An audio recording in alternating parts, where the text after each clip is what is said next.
Magandang umaga po amigos and amigas. Ipakikita ko sa inyo ngayon kung paano ang pag-uwi ng aming bayan sa Bungabong. 3:50 ng madaling araw, umalis kami sa aming bahay ng 3 AM.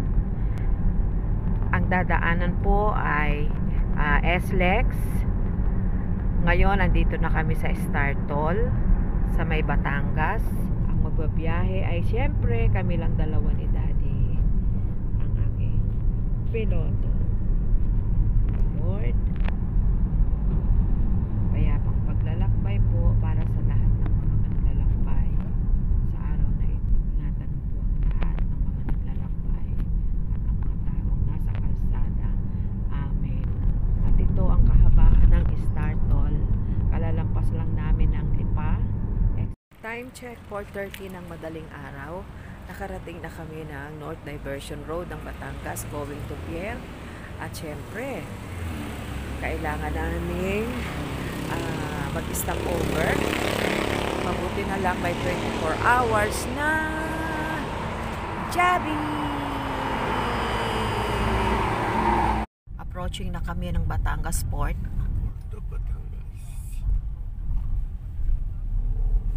Ayan na, Port of Batangas na kami. Ang oras ay 5:00.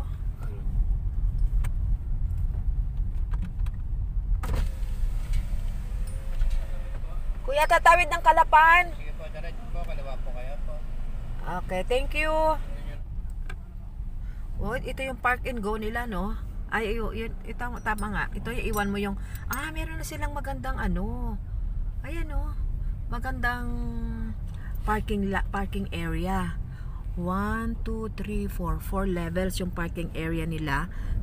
Pwede na nga iwanan yung sasakyan kasi ang mahal din po ng bayad ng sasakyan. Tatawid kami ng Kalapan. Tatawid. Oo. Kasama sakyan po? Oo.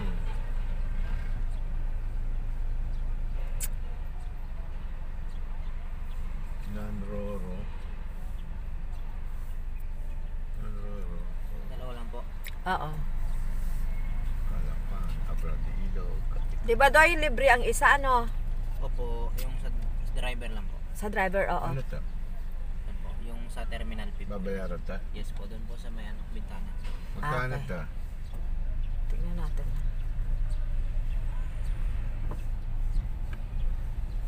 First gate terminal fee. Ayan, dito magbabayad ng terminal fee. Magkano to ne?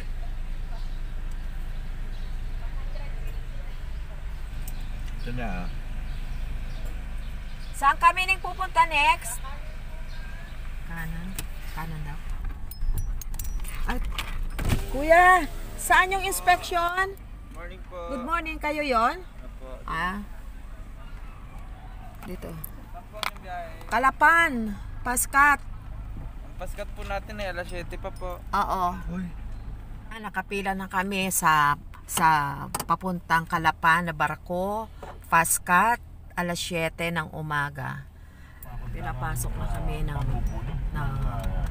gate ng papunta siguro na ito ng Paskat. Ang rate na binayaran namin ay 3,056. Jupiter, Batangas. Yung dumating Santa Edita. Ito yung mga biyaheng Kalapan, Montenegro Lines. Ito yung isa, Santa Edita. Kararating lang din ito. O yan, Paskat. Ito tayo. Naghugas.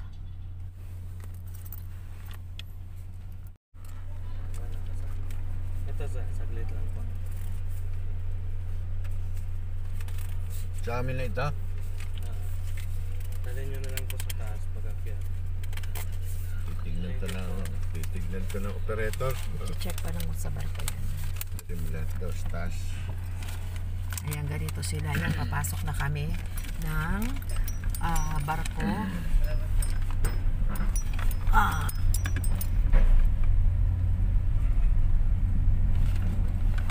Saan?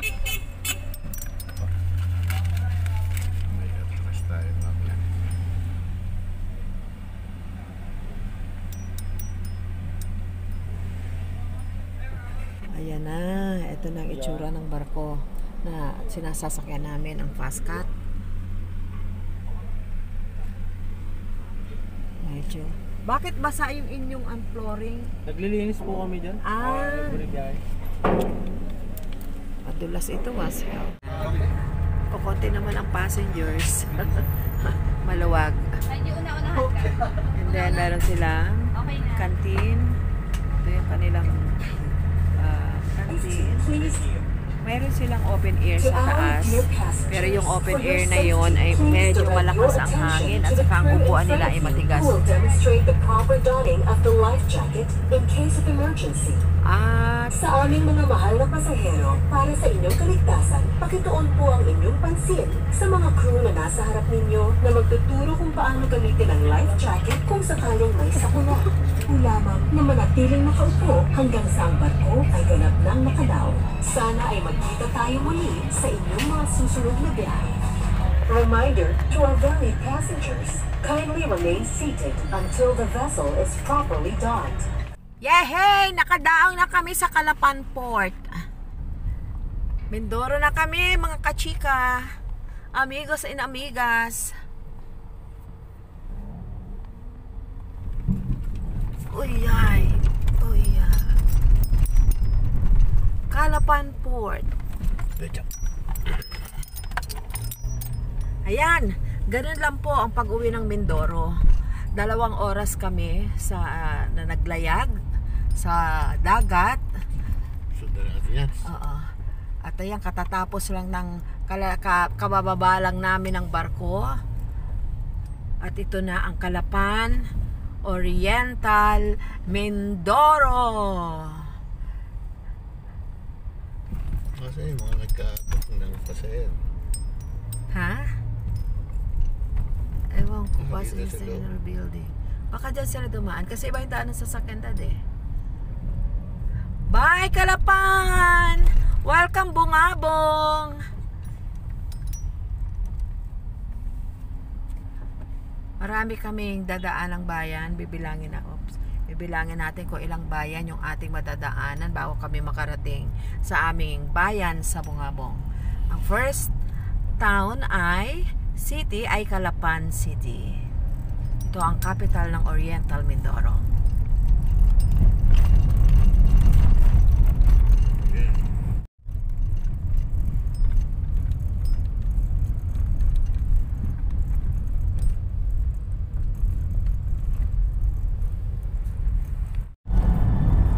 Ayan, approaching na tayo ng bayan ng Nauhan. Kaya lang po ang talagang poblasyon ng Nauhan ay papasukin mo pa sa loob. Ang matadaanan nating Nauhan part ay along the highway lang. Sa bayan ng Nauhan, nandyan may boardwalk sila sa Nauhan Lake at nandyan ang Binildas, ang Simbahang Bato at Binildas Resort. Yan, narating na namin ni Daddy yan. Pero yung boardwalk ng Nauhan, yun ang hindi pa namin nakikita. Sana mapasyalan din namin yung boardwalk ng Nauhan Lake.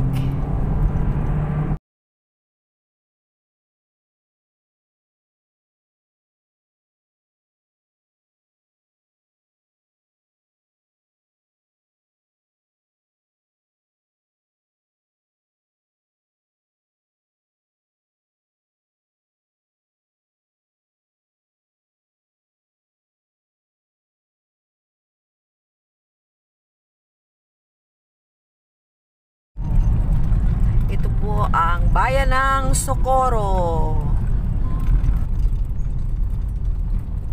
Makikita natin ang crossing sa left side. Yun ang papuntang Pola.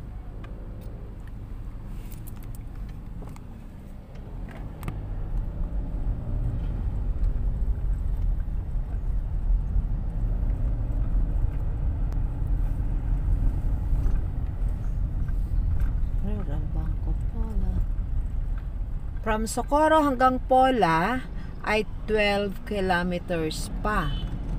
Hanggang Rojas ay 65 kilometers pa. Ang bayan ng Rojas ay ito papuntang Pola. Ang bayan ng Rojas, bago ka dumating ng Rojas ay madadaanan mo na ang bayan namin, ang bayan ng Bungabong. Okay. Ayan na, papasok na tayo sa bayan ng Pinamalayan.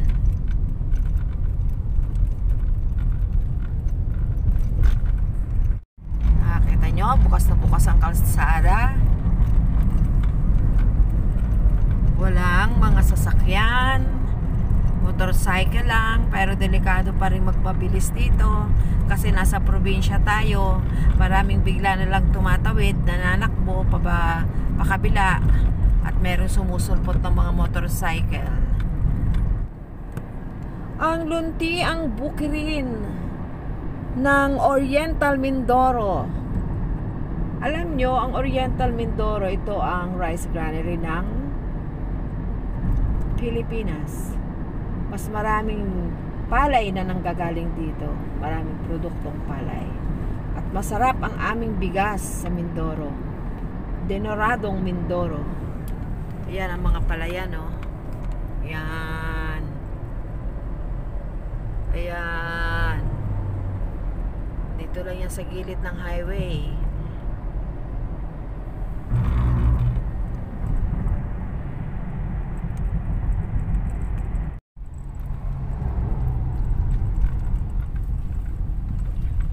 Ito ang landmark ng Pinamalayan, no? Isang malaking palyok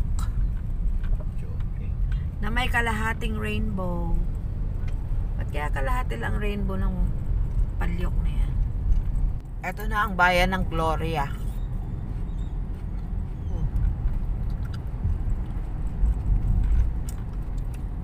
May undocs ang Gloria.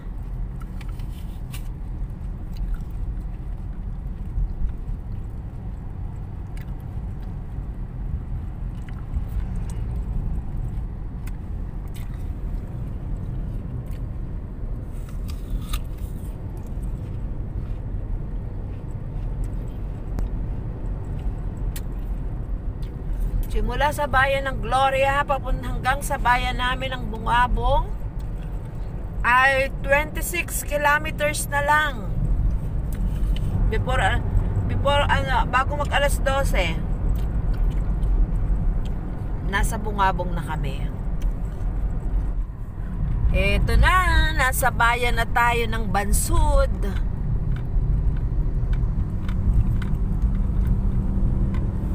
Bansud, Oriental Mindoro. Sa Bungabong din saging, sign. Sa kabukiran, walang kalungkutan. Lahat ng araw ay kaligayahan. Nakita nyo, ang lunti ang kabukiran ng Oriental Mindoro. Lunti ang taniman pala. Ayan, o, lunti ang taniman ng palay.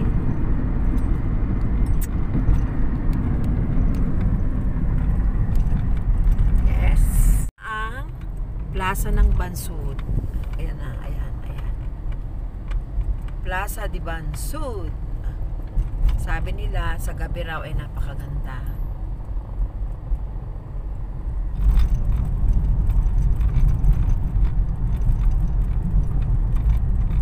Yan, next na ng Bansud ay ang aming bayan ng Bungabong.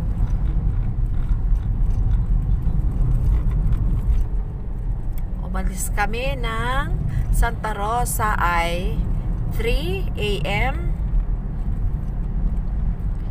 Sumakay kami ng barko ng alas 7. Dumating kami ng 9 sa pier ng Calapan. 9, 10, 11, 12. 3 hours from Calapan to Bungabong. 3 hours naman talaga.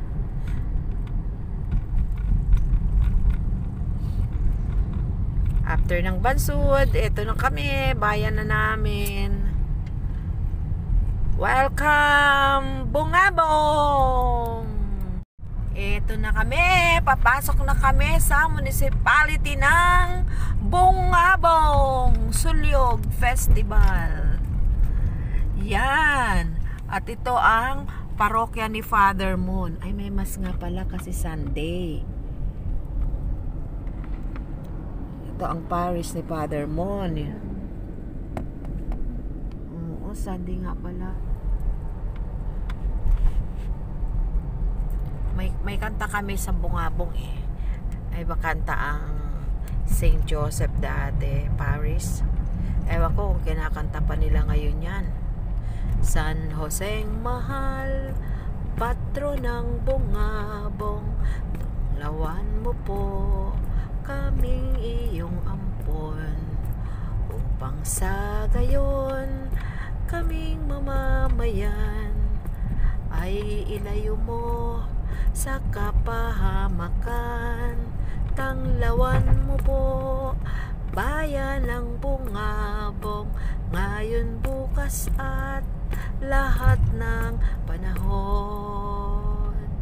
Tama ba ang aking lyrics? Comment below kung mali-mali ang aking lyrics ng San Joseng Mahal. Papasok na tayo sa bayan ng Bungabong. Mga taga Bungabong na wala na ngayon, hindi na nakatira ngayon sa Bungabong. Banderitas. Namimiss nyo ba ang bayang ito? Ano ito? Innovative College. Yan. Siguradong ang mga taga Bungabong na hindi na nakatira dito sa Bungabong, alam ko namimiss ninyo ang Bungabong. Katulad ko rin, namimiss ko ang aking bayan. Kahit mahirap uwian, gustong gusto pa rin nating umuwi sa sarili nating bayan. Ang bayan ko lupain ng ginto't bulaklak. O diba, ang saya-saya pag nandito tayo sa ating bayan. Lumaki na. Oo nga. Ito na nga dati ang iglesia. Ay, iglesia na talaga yun.